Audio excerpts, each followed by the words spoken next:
It was an all-Antelope County playoff on Thursday night as Elgin Public Pope John hosted Neligh-Oakdale in the first round of the Class D1 state playoffs. The Warriors jumped out to a 21-0 lead early and ran away for the 46-22 victory. The win earned 9th-seeded Neligh-Oakdale a home game in the second round of playoffs against top-seeded and undefeated Creighton. It's a great feeling, and I'm happy for the kids, really happy for the kids, I'm happy for the school, really happy for the community.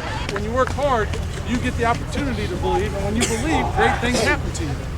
Thursday marked the second time in 2 weeks that the teams played each other. The Wolfpack won the first game 36-20 on October 17th to claim the district title. Elgin Public Pope John racked up more than 300 yards rushing in what was their fourth straight win.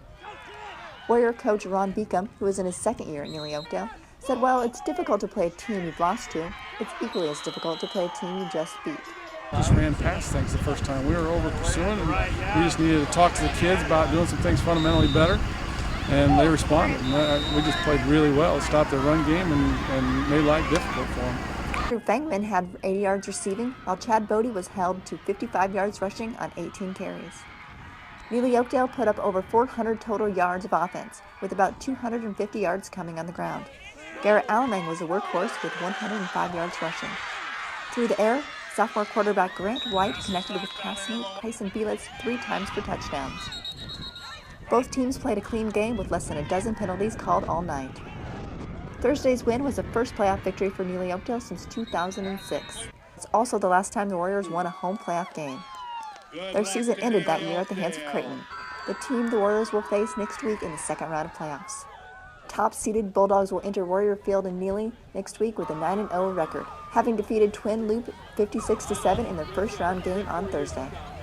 Bottom line is, you get to this point, you know the teams are better. I mean, that's the whole process of the playoffs. The teams get eliminated, strong survive. All you got to do is win to move on. You don't have to do it pretty, you don't have to do whatever.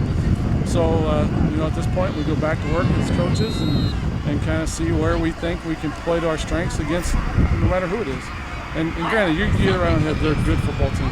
They've been a good program for quite a while now. We're going to have to play really well. But at least we got them at Warrior